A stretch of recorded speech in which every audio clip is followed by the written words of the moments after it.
அருமையான தேவனுடைய பிள்ளைகளை, ஆண்டவராக இயேசு கிறிஸ்துவின் நாமத்தில் உங்கள் அனைவருக்கும் என்னுடைய வாழ்த்துதலை தெரிவித்துக் கொள்கிறேன்.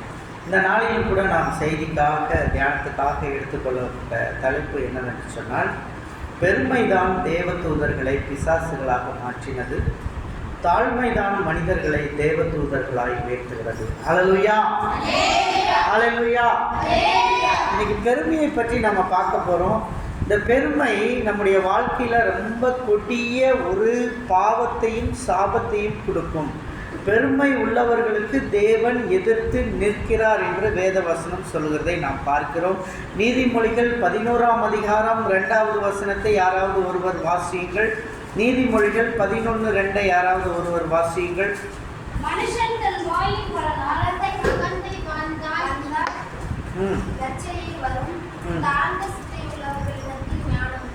அகந்தை வந்தால் லட்சை வரும், தாழ்ந்த சிந்தனை உள்ளவர்களிடத்தில் ஞானம் உண்டு. எப்பொழுதும் நம்முடைய சிந்தனை தாழ்ந்து இருக்க வேண்டும். தேவனுடைய பிள்ளைகளே, சிந்தனை தான் மிகவும் முக்கியமான ஆதாயமாய் இருக்கிறது.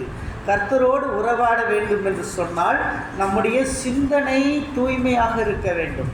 நமக்கும் கர்த்தருக்கும் உள்ள ஒரு உறவு வேண்டும் என்று சொன்னால் நம்முடைய சிந்தனை தூய்மையாக இருக்க வேண்டும். சிந்தனை தூய்மையாக இருக்கும் பொழுது கர்த்தர் நம்மை சந்திக்க வருகிறார், கர்த்தர் நம்மோடு இடைபட வருகிறார். நம்முடைய சிந்தனை எப்பொழுதும் தூய்மை உள்ளவர்களாக இருக்க வேண்டும். இந்த மேட்டுமையான சிந்தனையை கர்த்தர் வெறுக்கிறாராம். மேட்டுமையான சிந்தனையை கர்த்தர் வெறுக்கிறாராம். நிறைய பேர் நம்ம நினைப்போம், நம்மக்கிட்ட இருக்கிற பொருளை வச்சு நம்ம ரொம்ப பெருமைப்படுவோம். நான் நன்றாக படிக்கிறேன் என்று பெருமைப்படுவோம், நான் அழகாக இருக்கிறேன் என்று பெருமைப்படுவோம், எங்கள் குடும்பம் ரொம்ப பெருமையான குடும்பம் என்று சொல்லிக்கொள்வோம், எங்களுடைய இனம், எங்களுடைய மொழி, எங்களுடைய நாடு என்று பெருமைப்படுத்தி கொள்வோம். ஆனால் பெருமை உள்ளவர்களுக்கு தேவன் எதிர்த்து நிற்கிறார். ஹல்லேலூயா, ஹல்லேலூயா. பெருமை உள்ளவர்களுக்கு தேவன் எதிர்த்து நிற்கிறார். நிறைய பேருக்கு ஜாதியின் பெருமையை பேசுவார்கள். நாங்கள் அந்த ஜாதியை சார்ந்தவர்கள், நாங்கள் இந்த ஜாதியை சார்ந்தவர்கள். சிலருக்கு மொழியை பற்றிய பெருமை இருக்கும். சிலருக்கு பார்த்தீர்கள் என்றால் தங்களது படிப்பை பற்றிய பெருமை, தங்கள் திறமையை குறித்த பெருமை, தங்களுக்கு இருக்கக்கூடிய எபிலிட்டியை குறித்த ஒரு பெருமை பேசுகிறதை நாம் பார்க்கிறோம். தேவன் பெருமை உள்ளவர்களுக்கு எதிர்த்து நிற்கிறார். ஹல்லேலூயா, ஹல்லேலூயா. நீதிமொழிகள் 16:2வது வசனம், 16:5வது வசனத்தை வாசியுங்கள். நீதிமொழிகள் 16:5.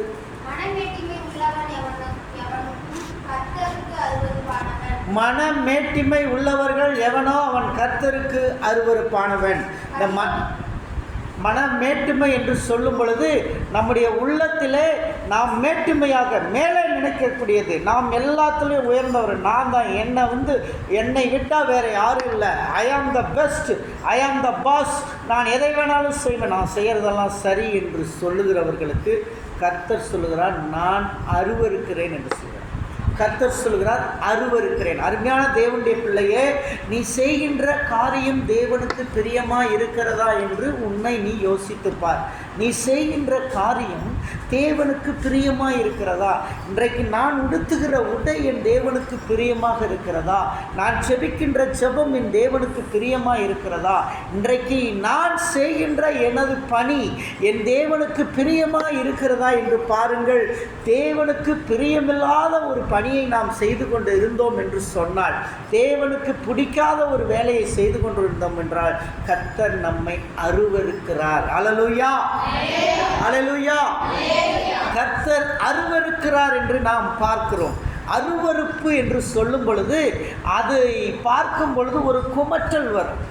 அருவருப்பு என்று சொல்லும்போது அதை பார்க்கும்போது ஒரு குமட்டல், ஒரு வாந்தி, சீ என்று சொல்லி விடுகிற அளவுக்கு தேவன் உன்னை அருவருப்பார். தேவனுடைய பிள்ளைகளை, எச்சரிக்கை உள்ளவர்களாய் இருங்கள். யாக்கோபின் புஸ்தகம் 4ஆம் அதிகாரம் 6வது வசனத்தை வாசியுங்கள். யாக்கோபு 4:6 வாசியுங்கள். அவர் அதிகமான கிருபையை அளிக்கிறாரே, ஆதலால் தேவன் பெருமை உள்ளவர்களுக்கு எதிர்த்து நிற்கிறார். ஹல்லேலூயா. பெருமையா இருக்கிறவங்களுக்கு எதிர்த்து நிற்கிறார். தாழ்மை உள்ளவர்களுக்கோ கிருபையை அளிக்கிறார். பெருமையோடு வாழக்கூடாது. தாழ்மையோடு வாழ வேண்டும். சில பிள்ளைகளை நான் பார்த்திருக்கிறேன். நான் எனது வகுப்பு பள்ளியிலே படித்த நாட்களிலே சில பிள்ளைகள் பெருமையோடு இருப்பார்கள், பெருமையாக இருப்பார்கள்.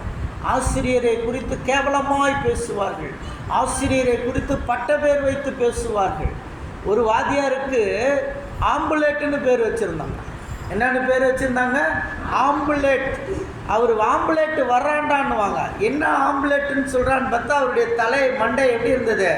ரவுண்டாக இருந்தது, ஆம்புலேட் மாதிரி இருக்கான். அதனால் அவருக்கு பேர் வந்து ஆம்புலேட்டுன்னு பேர் வச்சுருந்தான். ஒரு ஆசிரியருக்கு, ஒரு டீச்சருக்கு லெமன்னு பேர் வச்சுருந்தான். எதுக்குடா லெமன்னு பேர் வச்சுருக்கான்னு கேட்டால் அது லெமன் மாதிரி கலரில் இருக்குதான் அந்த டீச்சர். ஆனால் அவனெல்லாம் இன்றைக்கி எங்கே இருக்கானே தெரியல. வரலாறு பேசப்படவில்லை. ஆசானை கேலி செய்தவன், ஆசானை கிண்டல் செய்தவன் வரலாறில் இடம் பிடிக்கவில்லை. வரலாறு இல்லாமல் போய்விட்டது. எதிர்த்து பேசுகிறவர்கள் வரலாறில் இருக்க மாட்டார்கள். அருமையான தேவனுடைய பிள்ளையே, பெருமை உள்ள பிள்ளையாய் வாழ வேண்டாம், பெருமை உள்ள பிள்ளையாய் வாழ வேண்டாம். தாழ்மையோடு வாழ்வதற்கு கற்றுக்கொள்ளுங்கள். ஆசிரியருக்கு, என்னுடைய பள்ளி தலைமை ஆசிரியருக்கு நொண்டின்னு பேர் வச்சுட்டான். அவருக்கு உண்மையிலே கால் நொண்டி, பாவம், அப்படி நொண்டி தான் நடப்பார். அவர் வர்றாருன்னா அங்கே பார்ப்பான், பார்த்துட்டு சொல்லுவான். 11th பசங்க, 11th தான் ஒரு பையன் கெட்டு போவான். ஒரு பொம்பளை பிள்ளை கெட்டு போகிறது 11th தான். 11th என்பது ஒரு மோசமான பாலான கிணறு. அது அந்த கிணத்துலேருந்து எவன் மீண்டு வரானோ அவன் தான் டாப் லெவலுக்கு போவான். அப்போ வாத்தியாருக்கு பேர் நொண்டி. நொண்டி வர்றான்டா, நொண்டி வர்றான்டான்னா எல்லாரும் புக் எடுத்து மனவான், நடிப்பான். ஆனால் அவன்லாம் இன்றைக்கி எங்கே இருக்கானே தெரியல. ஆசிரியர் நொண்டின்னு பேசினவன் இன்றைக்கி எங்கே இருக்கான்னு தெரியல, எங்கே இருக்கானே தெரியல. நான் படித்து போதகரான பிறகு என்னுடைய தலைமை ஆசிரியரை பார்க்க போனேன். ஆசிரியர் அவருடைய பெரிய டேபிள் ஸ்கூல், ஒரு பெரிய டேபிள், பெரிய ஸ்கூல், 2800 3000 மாணவர்கள் படிக்கக்கூடிய பெரிய பள்ளி. சேலத்தில் ஒரு சிறந்த பள்ளியில் என்னுடைய தந்தை படிக்க வைத்தார். அது ஒரு கிறிஸ்துவ கான்வென்ட், சிறந்த கான்வென்ட்டில் படிக்க வைத்தார். அதை நான் படித்து முடித்து போதகர் பட்டத்தை முடித்த பிறகு நான் எனது தலைமை ஆசிரியரை பார்க்க போனேன். எனது தலைமை ஆசிரியர் என்னை எழுந்தரித்து என்னை கை கொடுத்து உட்கார சொன்னார். நான் உட்காரவில்லை. என் தலைமை ஆசிரியருக்கு முன்பாக நான் உட்காரவில்லை. அவர் சொல்லுகிறார், உட்கார்தா, ப்ளீஸ் உட்கார்தா அப்படின்னு சொன்னார். இல்லைங்க சார், நான் உங்கள் முன்னாடி அமரக்கூடாது என்று சொன்னேன். அப்போ அவர் சொன்னார், இல்லைடா, நீ இன்னைக்கு பாஸ்டர் ஆகிட்ட, நீ சர்ச்சில் புல்பிட்டில் நீ நிற்ப, நீ மேடையில் உட்கார்ற தகுதி உள்ளவன். நான் கீழே தான் உட்கார்ந்தவன், எவ்வளோ பெரிய எச்சமாக இருந்தாலும். அருமையான தேவனுடைய பிள்ளையே, அந்த நிலைக்கு உயர்வதற்கு தேவனை பிடித்து கொண்டால் உயர்வோம். அல்லேலூயா, அல்லேலூயா. எனது தலைமை ஆசிரியர் சொன்ன வார்த்தை எனக்கு இருந்தது. நான் இங்கே தலைமை ஆசிரியராக இருக்கலாம், ஆனால் நீ இன்னைக்கு கடவுள் கொடுத்திருக்கிற ஸ்தானம், ஒரு சர்ச்சில் புல்பிட்டில் ஏறக்கூடிய ரெவரண்ட் என்ற ஒரு பட்டத்தை வாங்கி இருக்கிறாய். நீ ஒரு ரெவரண்ட், சாதாரண ஆள் அல்ல. ஆகவே தயவு செய்து உட்கார் என்று சொன்னார். இருந்தாலும் நான் கடைசி வரை அமரவில்லை. என்னுடைய ஆசான்மை மதிக்க வேண்டும் என்பதற்காக நான் கடைசி வரை அமரவில்லை. அருமையான தேவனுடைய பிள்ளைகளே, இதை நீங்கள் தெரிந்து கொள்ளுங்கள். இன்றைக்கு தாழ்ந்ததை நீங்கள் தாழ்மையை கற்றுக்கொள்வீர்கள் என்று சொன்னால் வரும் காலத்திலே கர்த்தர் உங்களை உயர்த்தி கொண்டு வருவார். கர்த்தர் உங்களை உயர்த்தி உயர்த்தி உயர்த்தி மேலே உயரத்துக்கு கொண்டு செல்வார். சவுல் என்ற ஒரு அரசனை குறித்து இன்றைக்கு நீங்கள் வாசித்தீர்கள். அந்த அரசன் பார்த்தீர்களா என்ன செய்தான் என்று சொல்லி பார்த்தீர்களா? அவன் என்ன செய்தான்? தான் செய்த வெற்றிகளை, தாரை தம்பட்டங்களை அடித்து ஊருக்கு சொன்னான். தன்னுடைய ஊர் மக்களுக்கு சொல்லி எல்லாரையும் கில்காலிலே கூடி வர செய்தான். கூடி வர செய்து மக்களை அங்கே அமர வைத்திருந்தான். தான் அரசன், தன்னை மீறி எதுவும் நடக்காது, இந்த நாட்டில் ஒரு விரல் நுனி கூட அசையாது என்று அவன் சொல்லி தன்னை குறித்து பெருமைப்பட்டு கொண்டிருந்தான். அருமையான தேவனுடைய பிள்ளைகளே, பெருமை உள்ளவனுக்கு தேவன் எதிர்த்து நிற்கிறார். பெருமைப்பட்டுக்கிட்டு இருந்தான். அங்கே பெருமைப்படும்போது என்னாச்சு? மக்கள் எல்லாம் பார்த்தாங்க, இவன் சும்மா இப்படி தான் பெருமைப்பட்டு இருப்பான், நாங்கள் போய் எங்கள் வேலையை பார்க்குறோன்னு சொல்லி மக்கள்லாம் போக ஆரம்பிச்சிட்டாங்க. இவன் பார்த்தான், சாமுவேல் தீர்க்கதரிசியை வர சொன்னமே, அவர் டைமுக்கு வரலையே, அந்த தீர்க்கதரிசி வரலன்னொன்ன இவனே போய் பலியிட ஆரம்பிச்சிட்டான். இவனே போய் பலி போட்டான். பலி போட்டுக்கிட்டு இருக்கும்போது தீர்க்கதரிசி வந்தார், வந்து பார்த்தாரு. அப்போ ஏன் நீ எனக்கு நான் வர்ற வரைக்கும் வெயிட் பண்ண மாட்டேயான்னு கேட்டார். அதுக்கு அவன் சொன்னான், நீங்கள் வர்றதுக்கு லேட்டாகுது, மக்கள் எல்லாம் கலைஞ்சு போகிறாங்க, அதனால தேவனை ஒருவேளை பெலிஸ்தியர் வேறு அங்கே பாளையம் இறங்கிட்டாங்க, அவங்க என்னை தாக்கிடுவாங்களோன்னு பயந்துக்கிட்டு நான் சீக்கிரம் பலியிட்டா தப்பிச்சுக்குவேன்னு சொல்லி தான் நான் பலி போட்டேன்னு சொன்னார். நீ செஞ்சது நல்லது தான்ப்பா, ஆனால் உன் ராஜ்யபாரம் நிலைக்காது. ஹல்லேலூயா. நீ செஞ்சது நல்லதுதான், ஆனால் உன்னுடைய ராஜபாரம் நிலைக்காது. அருமையான தேவனுடைய பிள்ளையே, நம்ம நிறைய நேரங்களில் நாம் செய்கின்ற காரியம் நல்லது என்று நினைத்து கொண்டு இருக்கிறோம், நாம் செய்வது நல்லது என்று நினைத்து கொண்டு இருக்கிறோம். சவுல் அப்படித்தான் நினைத்தான், அவன் செய்த காரியம் நல்லது என்று நினைத்தான், ஆனால் அவன் ராஜ்யபாரம் நிலைக்கவில்லை. அருமையான தேவனுடைய பிள்ளையே, நீ செய்வது நல்லது என்று நீ நினைத்து கொண்டு இருக்கலாம், ஆனால் உன் ராஜ்யபாரம் நிலைக்காது. தேவனுக்கு விரோதமாய் செய்கின்ற காரியம் அது நிலைக்கவே நிலைக்காது, நிலைக்கவே நிலைக்காது. வாழ்க்கையில் சின்ன பின்னமாகும். எனக்கு பெத்தேலினுடைய நிறுவனர் நிறைய பிள்ளைகளை வளர்த்தி வந்தார், 7000 குழந்தைகளை வளர்த்தியிருக்கிறார். அவருக்கு பிள்ளைகள் மீது அன்பு செலுத்துகிற ஒரு தேவனுடைய மனுஷன். ஒரு முறை தான் வளர்த்திய ஒரு மகளை நர்ஸுக்கு படிக்க வைத்தார். அவள் படித்து நர்ஸாகிவிட்டாள். நர்ஸான பிறகு அவள் இஷ்டப்படி ஒரு மாப்பிள்ளையை தேர்ந்தெடுத்தாள். அந்த மாப்பிள்ளையை தேர்ந்தெடுத்து அதை அவரிடம் போய் சொன்னார். அதற்கு ஐயா சொன்னார், நீ சரியான மாப்பிள்ளையை செலெக்ஷன் பண்ணிட்டியா என்று கேட்டார். அதற்கு நான் செய்த முடிவு சரிதான், அது நான் சரியாக தான் செய்திருக்கிறேன் என்று சொன்னார். அவர் ஒன்றும் பேசவில்லை. சரி, நான் அவருக்கே கட்டி கொடுத்து விடுகிறேன், ஓகே என்று சொல்லிவிட்டார். ஊருக்குள்ளே வருகிறார்கள். ஊரில் சொல்லுகிறார்கள், அம்மா பார்த்து தான் அவனை கல்யாணம் பண்ணுறியா? அவன் நல்ல பையன்தான், பார்த்து தான் கல்யாணம் பண்ணுறேன். அப்போ அவங்க கேட்டாங்க, அவன் ரொம்ப மோசமானவம்மா, அவன் ஒரு பொறுக்கிமா, அவன் ஒரு பொம்பளை பொறுக்கிமா, அவனை போய் நீ கல்யாணம் பண்ணுவீங்க, இது நியாயமானு கேட்டாங்க. அதுக்கு அவன் சொன்னான், அவனை நான் மாற்றிக்கிறேன். என் முன்னாடியே சொன்னான் அந்த பிள்ளை சொன்னா, அவனை நான் மாற்றிக்கிறேன் என்று சொன்னான். நான் மாற்றி காட்டுறேன், அவனை நான் மாற்றி காட்டுறேன்னு. இது ஆபத்தில் முடியும் என்று பல பேர் சொல்லிவிட்டார்கள். அவள் கேட்கவில்லை. கல்யாணம் ஆச்சு. கல்யாணம் நடந்தது. நாட்கள் கடந்தோடிச்சு. ஒரு குழந்தை பிறந்துச்சு, ஒரு பொம்பளை புள்ள பிறந்துருச்சு. மாப்பிள்ளை வேலைக்கே போக மாட்டேன்றாரு, வீட்லேயே சுற்றிட்டு இருக்காரு, தண்ணி அடிக்கிறாரு, போதையை போடுறாரு, நிறைய பொம்பளைகளோட சுற்றுறாரு, எல்லாம் பண்ணுறாரு. இவள் எவ்வளவோ சொல்லி பார்க்குறான், பைபிள் எடுத்து ஜெபம் பண்ணி பார்க்குறான், கேட்க மாட்டேன்றான்.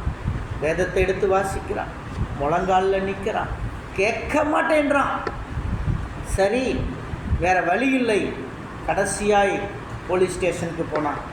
போலீஸ் ஸ்டேஷனில் போய் அங்கே விவாகரத்து நடக்கிறது. காவல்துறை வந்து விட்டது. விசாரிக்கிறார்கள். விசாரிக்கும் பொழுது அவன் சொல்லுகிறான், இந்த குழந்தை எனக்கு பிறக்கவே இல்லை, இந்த குழந்தை எனக்கு பிறக்கவே இல்லைன்ட்டான். சொன்ன உடனே அந்த பொண்ணுடைய மனம் உடைந்தது. எத்தனை பேர் எனக்கு சொல்லியும் நான் கேட்காமல் உலகத்தை எல்லாத்தையும் பகைத்து, என் தந்தையை பகைத்து நான் இதை செய்தேனே, ஆனால் அவனுக்காக பெற்ற அந்த பிள்ளையை கூட எனக்கு பிறக்கவில்லை என்று சொல்லிவிட்டானே என்று அவளது மனம் உடைந்து போகும். ஒருவரும் உதவிக்கு வரவில்லை. கூட வந்த ஃப்ரெண்ட்ஸ் வரல. கூட இருந்த ஃப்ரெண்ட்ஸ் லவ் பண்ணுன்னு சொன்னவங்க யாரும் வரல. ஒருத்தரும் வரல. தனியா போய் போலீஸ் ஸ்டேஷன்ல நின்று தவிச்சுக்கிட்டு இருந்தா, ஒருத்தரும் வரல உதவிக்கு. கடைசியா விவாகரத்து நடந்தது.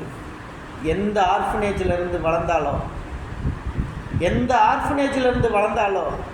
அதே ஆர்ஃபனேஜில் தான் பெத்த பிள்ளையை கொண்டு போய் விட்டா. பரிதாபமான நிலைமை. அதே ஆர்ஃபனேஜ்ல தான் பெத்த பிள்ளையை கொண்டு போய் விட்டா. அந்த பிள்ளை அந்த ஆர்ஃபனேஜ்ல படிக்க ஆரம்பிச்சிருச்சு. அதே ஆர்ஃபனேஜ்ல கொண்டு போய் விட்டுட்டு இவள் தன்னுடைய நர்ஸு வேலைக்காக போனா.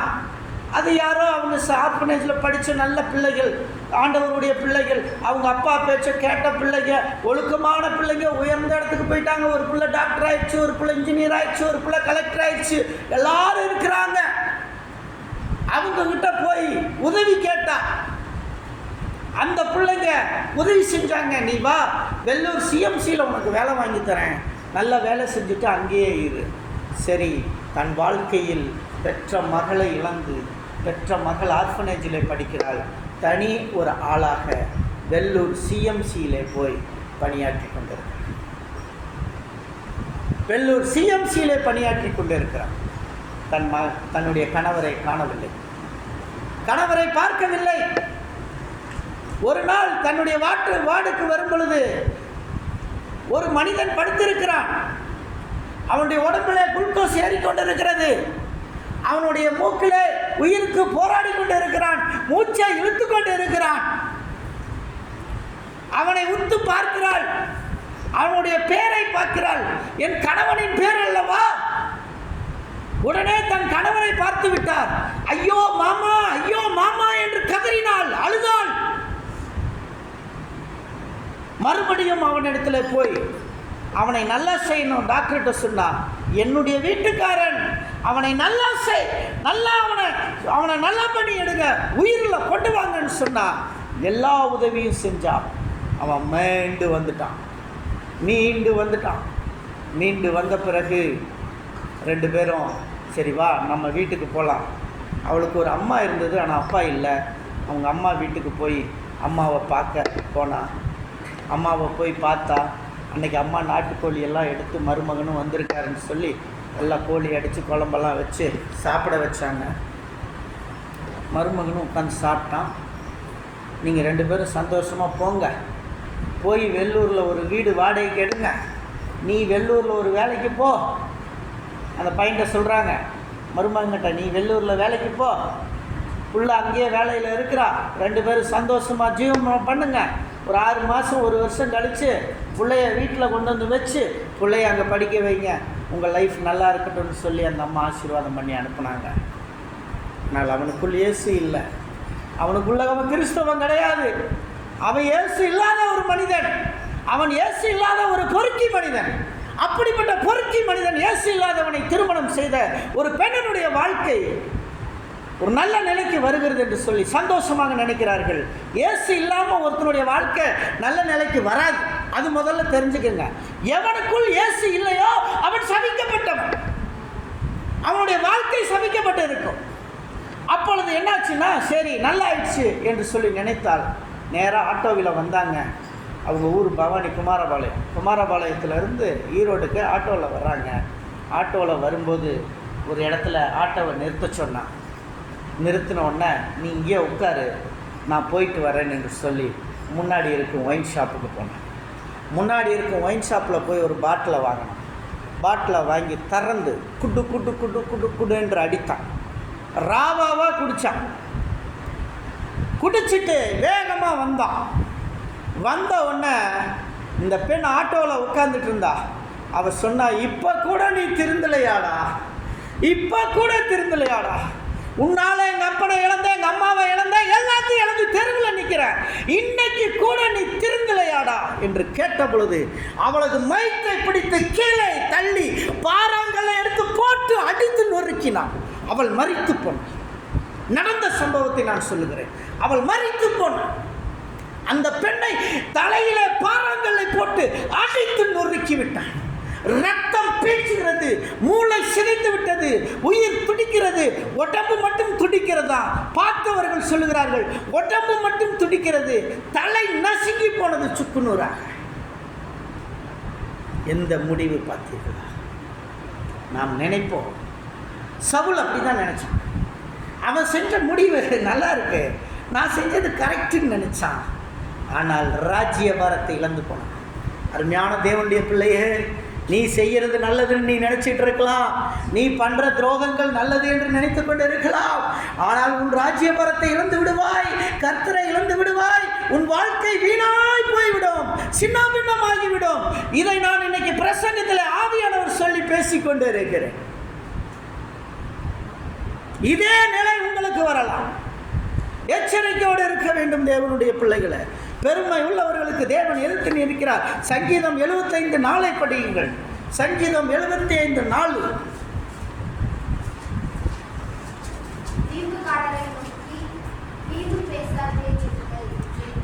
நிறைய பேருக்கு வீம்பு வார்த்தைகள். இந்த பெருமை உள்ளவர்கள் என்ன பண்ணுவாங்க? வீம்பு வார்த்தை. ஒரு ஆளை கூப்பிட்டா கூட கெட்ட வார்த்தையில் பேசிட்டு கூப்பிடுவாங்க, நல்ல வார்த்தையில் கூப்பிட மாட்டாங்க, கெட்ட வார்த்தை சொல்லி தான் கூப்பிடுவான். இது வீம்பு. கர்த்தருக்கு பிடிக்காது, கடவுளுக்கு பிடிக்காத வார்த்தை வீம்பு வார்த்தைகள். கர்த்தருக்கு அருவருப்பானது. நம்முடைய நண்பரை எப்படி கூப்பிட்டு இருக்கோம், நம்ம கூட இருக்கிற நம்முடைய ஃப்ரெண்ட்ஸை எப்படி கூப்பிடுறோம்? வீம்பு வார்த்தைகளை சொல்லி கூப்பிட்டு இருக்கோம். இது கர்த்தருக்கு பிடிக்காது. இந்த வார்த்தையை தேவன் வெறுக்கிறார். God hates everything. ஒருவேளை இந்த மாதிரி வார்த்தைகளை பேசுகிற பிள்ளைகளா இருந்தா, இந்த சவுல் ராஜாவுக்கு என்ன நடந்துச்சு? கடைசியா சாமுவேல் சொல்லிட்டு போயிட்டாரு, நீ பண்ணது சரிதான், ஆனா உன் ராஜ்ய பரம் நிலைக்காது. அல்லேலூயா, அல்லேலூயா. போனா சவுல் போனா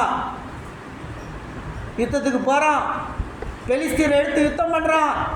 அம்பு ஈட்டி நேரா ஹார்ட்ல குத்துச்சு. அடித்தான் எதிரி அடித்த அம்பு ஈட்டி குத்திடுச்சு, கீழே விழுந்துட்டான். ஒன்றுமே பண்ண முடியல, உயிருக்கு துடிக்கிறான்.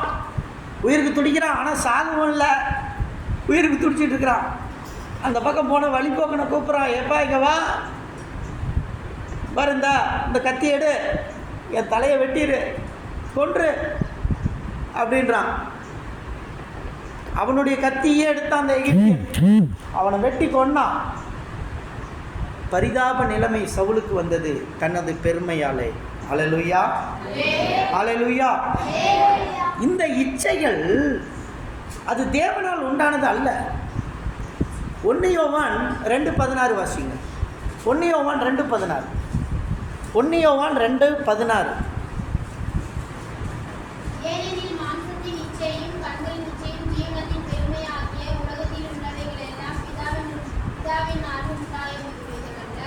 பிதாவினால் உண்டானது அல்ல. ஜீவனத்தின் பெருமை யாருனால உண்டானது? சாத்தானால உண்டானது. உலக இச்சை, பெருமை எல்லாம் பிசாசினால் உண்டானது, கர்த்தரால் உண்டானது அல்ல. கர்த்தருக்கு பிரியமில்லாதது அது. அப்படிப்பட்ட இச்சை மோகங்கள் எல்லாம் நமக்கு தேவனுக்கு பிரியமில்லாதது. நம்முடைய அலங்காரத்தை குறித்து பைபிள் சொல்லியிருக்கு. என்ன சொல்லுது? புறம்பான அலங்கரிப்பு உங்களுக்கு வேண்டாம், என்ன செய்யுங்க, உள்ள நல்ல புத்தியோடு உள்ள ஆவியோடு இருக்கிற அலங்கரிப்பு தான் வேணும்னு சொல்லுது. அல்லேலூயா. அதுதான் எனக்குள்ள புத்தியுள்ள ஆராதனைன்னு சொல்லுது பைபிள். புத்தியுள்ள ஆராதனைன்னு பைபிள் சொல்லுது. யோசேபேல் என்ற வேசியை தெரியும். அந்த வேசி தன்னை எப்போதும் ஐப்ரோ போட்டுக்கிட்டு இருப்பான்.